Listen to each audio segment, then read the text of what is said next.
أعوذ بالله من الشيطان الرجيم بسم الله الرحمن الرحيم رب زدني علما اللهم فقهنا في الدين. جی پیارے بچوں، ہم ماشاءاللہ سے سورہ یاسین میں آیت 40 تک کر چکے ہیں اور آج سے ہم آیت نمبر 41 سے دیکھیں گے۔ آیت نمبر 41 میں اللہ سبحانہ تعالیٰ کیا فرماتے ہیں؟ اعوذ باللہ من الشیطان الرجیم بسم اللہ الرحمن الرحیم وآیۃ لہم انا حملنا ذریتہم فی الفلک المشحون۔ وآیۃ، اور ایک نشانی ہے، لہم ان کے لیے، انا بے شک ہم، حملنا سوار کیا ہم نے، ذریتہم ان کی اولاد کو، فی الفلکی کشتی میں، المشحون بھری ہوئی۔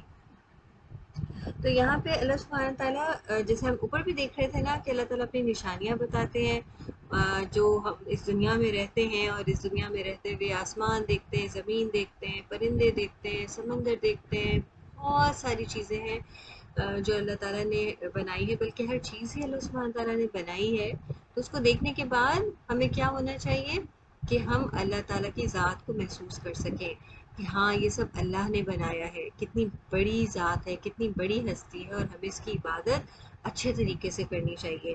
تو یہ سب اللہ تعالیٰ کی نشانیاں ہوتی ہیں جو اللہ تعالیٰ کے ہونے پہ ایک دلیل ہے کہ یہ کائنات خود سے خود نہیں بن گئی ہے، بلکہ اس کو بنانے والا ایک بلند ہستی ہے۔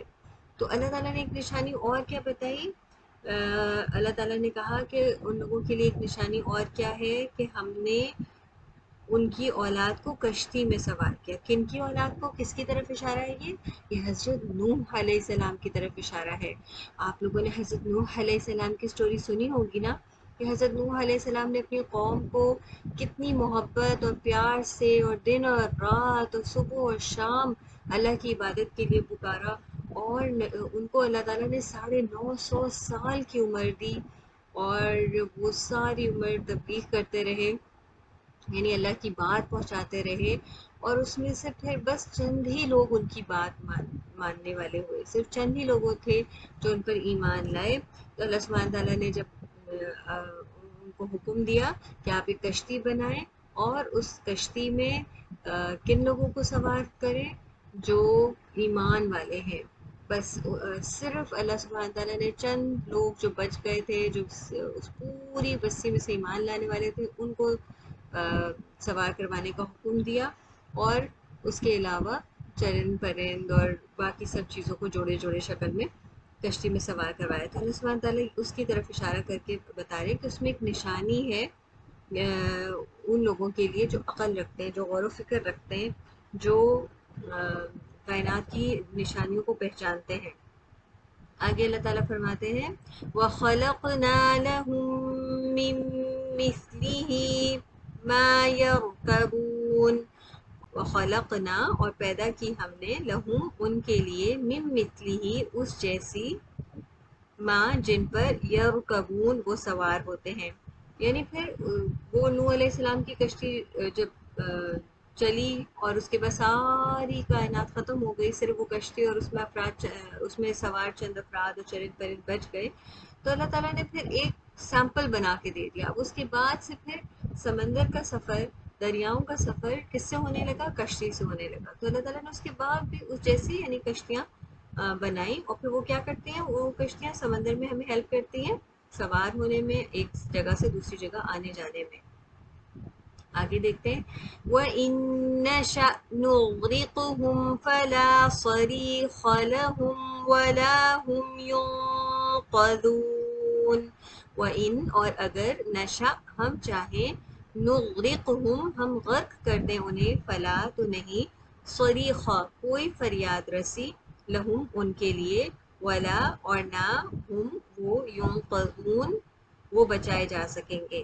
یعنی سمندر تو آپ کو پتہ ہے نا کتنی کھلی جگہ ہوتی ہے اور کتنا بڑا اور وسیع ہوتا ہے، اور کیسے اس میں کشتی خرام خرامت چل رہی ہوتی ہے، اتنے مزے سے ایک جگہ سے دوسری جگہ ہم ٹریول کرتے ہوئے جاتے ہیں۔ تو اللہ سبحانہ تعالیٰ کہتے ہیں کہ اگر ہم چاہیں، اگر اللہ سبحانہ تعالیٰ چاہیں تو وہ کشتی الٹ دے، سمندر میں غرق کر دے، سمندر میں کوئی بھی طغیانی آ جائے، سمندر تھوڑا سا بھی بپر جائے تو کیا ہوتا ہے کشتی ڈوب جاتی ہے، اور کھلے سمندر میں تو کوئی ان کو سننے والا بھی نہیں ہے، کوئی ان کی ہیلپ کرنے والا بھی نہیں ہے، اور اگر اللہ چاہے تو ان کو کوئی نہیں بچا سکتا، اگر اللہ یہ چاہتا ہو کہ وہ بچے نہیں تو کوئی بھی نہیں بچا سکتا نا۔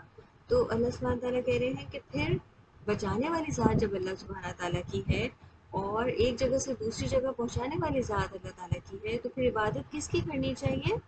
اللہ تعالیٰ کی۔ اس لیے اللہ تعالیٰ اگلی آیت میں فرماتے ہیں إِلَّا رَحْمَةً مِنَّا وَمَتَاعًا إِلَىٰ حِينٍ، اللہ سوائے رحمتاً رحمت کے، منا ہماری طرف سے، ومتاعًا اور فائدہ دینا، إِلَىٰ حِين ایک مدت تک، یعنی جب تک اللہ تعالیٰ کی رحمت ہوتی ہے تو اللہ تعالیٰ کیا کرتے ہیں، ایک وقت تک ہمیں فائدہ اٹھانے دیتے ہیں، ایک مدت تک ہمیں اس میں رہنے دیتے ہیں، ہمیں ان نعمتوں میں یا اس ہماری جو بھی زندگی ہے اس سے ہم فائدہ اٹھاتے ہیں، لطف اٹھاتے ہیں اور بھرپور طریقے سے جیتے ہیں۔ ان شاء اللہ تعالیٰ باقی آیات ہم اگلی دفعہ کریں گے۔ سبحانک اللہم و بحمدک، اشہد ان لا الہ الا انت، استغفرک و اتوب الیک۔ السلام علیکم ورحمۃ اللہ وبرکاتہ۔